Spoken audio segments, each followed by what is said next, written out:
Hi friends, today I'm going to test out weathering pencils from AK Interactive. And to get this out of the way, I'd like to make mention in disclosure that I received these as free samples. However, the video is not paid for, it's sponsored by you and me.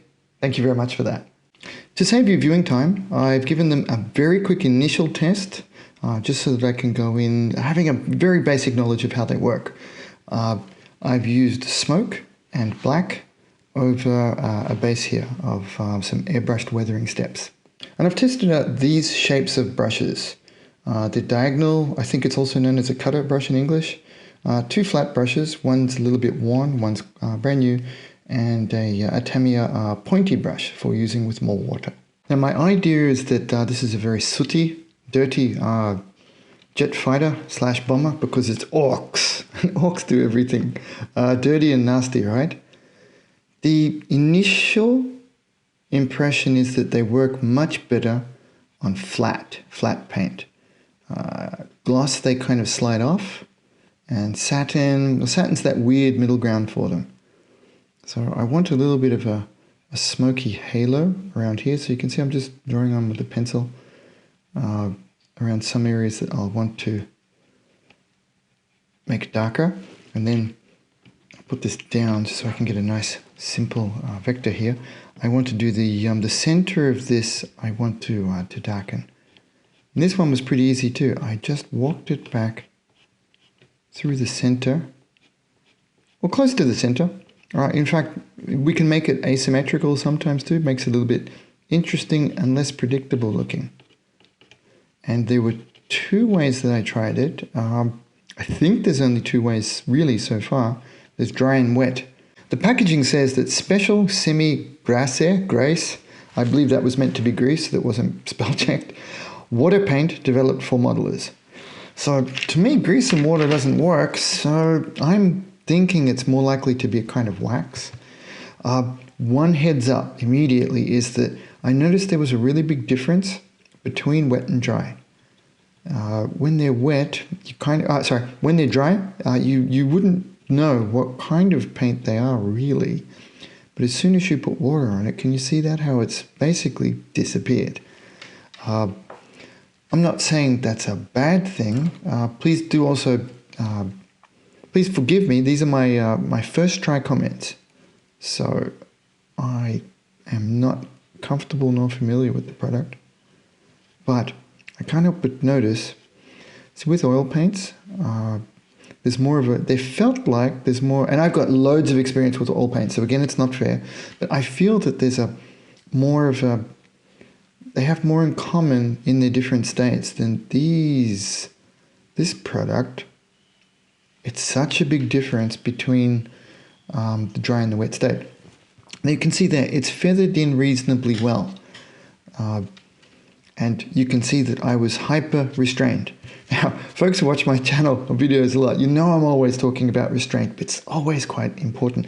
Even for over-the-top, as we say in Japanese, hageshi, effects like this, being quite restrained. So when I flooded it and used a lot more water, they disappeared, like very quickly. So that could mean either I'm not using enough, or I'm doing it wrong, or that's just how they work. Now these diagonal brushes are quite nice for this because you can see if I'm a righty, if I'm holding it like this with the longer part up, as you drag it down across a surface, you can get a cleaner, straighter line to you.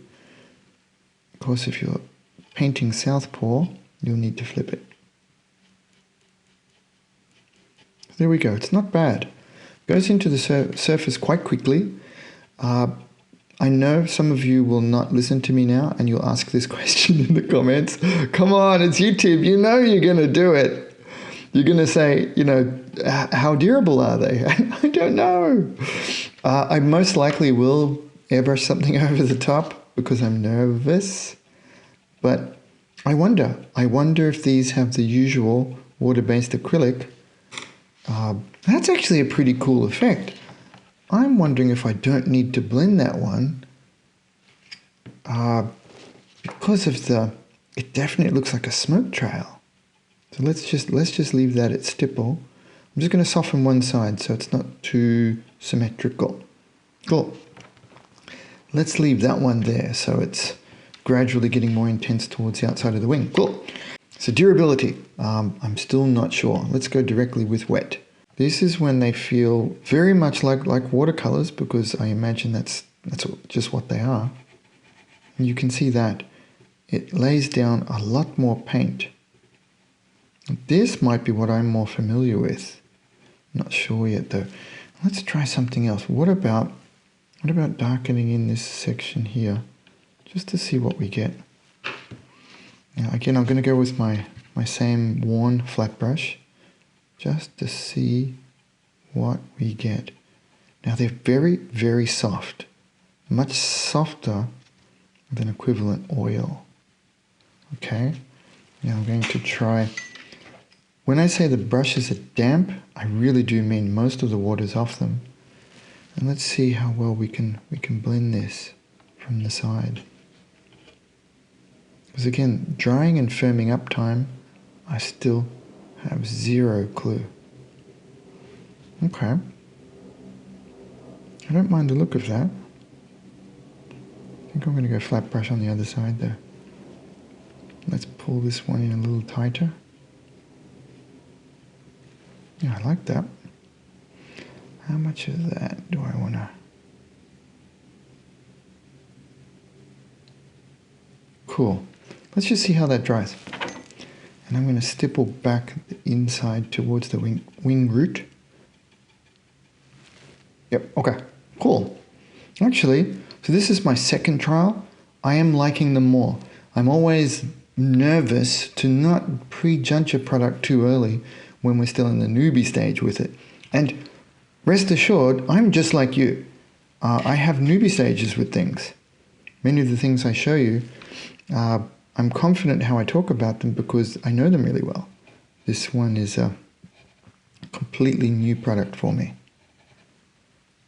Cool. Just I like how that looks.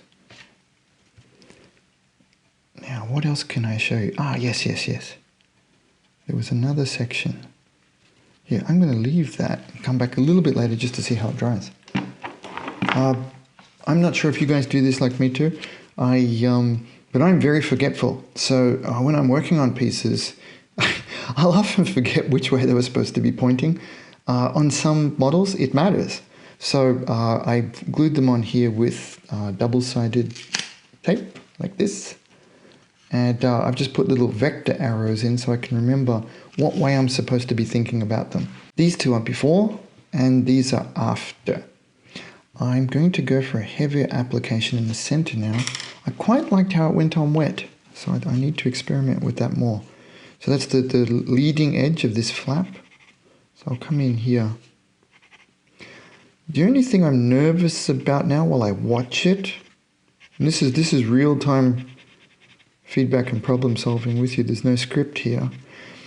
I can see how high the surface tension is, because it's water. You guys will know if you use solvents as well for your painting. Solvent, when pooled, lays a lot flatter to the model because it has, I hope I'm saying it right, I at least know it has different surface tension, but I believe solvents have a lower surface tension. Now, that's one. Please help me out with that one in the comments below. Tell me how I get things wrong. And, because every video I get something wrong. Yes, actually, I like this more. When I put them on dry, I found my brush was removing too much too quickly. But what I was noticing was the transparency of them is kind of nifty. I was not expecting that from this kind of product. See the transparency there? That's nifty. That's difficult to get with some products, I'll say. And with the smoke effect, transparency is what we're after. Oh, dude, that one is way cooler. I'm really liking the effects on this one more than this. The only thing I will need to do, how to do it, is to soften the edge here so it doesn't look so much like a streak as as smoke. Smoke should have a very soft edge, not a delineated edge like that. Now this just shows you why these companies have pretty good artists on staff, because when you've got a bag of experience working with stuff like this, even when you're messing things up, you can still make them look reasonably good. So just as a heads up, don't go buy a bunch of stuff. I said stuff. It was always stuff. Don't go buy a bunch of stuff just because someone who paints quite well. I'm not saying that's me. I'm not saying that was what I did in Japan for a living, doing the stuff for the box art. But I did. Don't just jump on them because somebody can paint it well. But that's what they do. Yeah, I like that a lot. I don't think I need to show you that again. That worked out quite brilliantly. The only funny thing is going to be, I'm not going to do this on the back of the panels on the ship, the aircraft itself, because in my narrative that I'm just making up for no good reason, the smoke effects only come out of the Orc flyer when the flaps are open. Boom, that's the thing. It's canon in my pathetic little world. But that's what I wanted it to look like. So let me tell you the truth. Let me give you my real assessment. Here we go. When I did this, I was 50-50. I was like, I don't know. Isn't it just the same stuff in a stick? You know, how different is this really for me? As I moved on to this, which was with you guys, let me do that durability test I was babbling about too. We need to test this. As I moved over to this section, I kind of slid up to about 6 out of 10, a 60% thumbs up, which just shows, even somebody, you know, I hope you guys don't mind me saying that I have bags of experience doing all kinds of silliness with models. My first impressions of a product are not always accurate too. I don't mind admitting to that. I get all kinds of stuff wrong. When you're married, you really learn how much you're wrong. Then, once we got to this part of the test, yeah, I'm like 70, 80% thumbs up, which is getting pretty high. I just need a little bit more experience on the trigger with these, I think. So that's going to happen. I've got some kits coming in that I think these could really work on. As you guys know, with Bandai, we have to be careful of mineral spirit thinners. So I'm thinking about trying this out on Bandai kit next for things like perhaps a rougher panel line wash or even some very light dirt effects, etc. That could work. Okay, so I'm giving it basically about 8 out of 10 so far, just for ease, no fumes, effects are okay, but like beginners could use it, but getting the best out of them, I think, is much more difficult than our friends at AK Interactive are mentioning. They're saying it's great for beginners, but I think it'll actually be quite challenging to make the product really shine. But, you know, that's what practice will get for us. Hey guys, really good news. YouTube has unlocked memberships for the channel. Yay! They know that monetization through the advertising, it's a bit of a joke, especially since Adpocalypse. So this is really good of them, and I do appreciate it a great deal.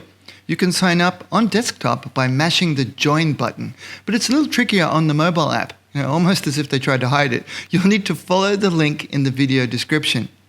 Benefits for you include badges next to your name in your comments so that we know you're a Paint on Plastic channel supporter. Plus, just like on Patreon, you can watch the full-length, extended cut versions of the new videos. That's what's playing in the background for you now. You can watch them here while staying on the site or in the app, but heads up, there aren't as many perks on offer, sadly. Patreon is still the best deal for you all around, and you can access that one from the link in the description as well. Thanks a bunch always for the support. That's what enables me to make this content for you and grow our community. And here's a shout out to the epic Paint on Plastic Brobots and the Paint on Plastic supporter community. You guys make this content possible. Thank you so very much. Please visit paintonplastic.com because I've got loads more cool stuff for you. Thanks, bye.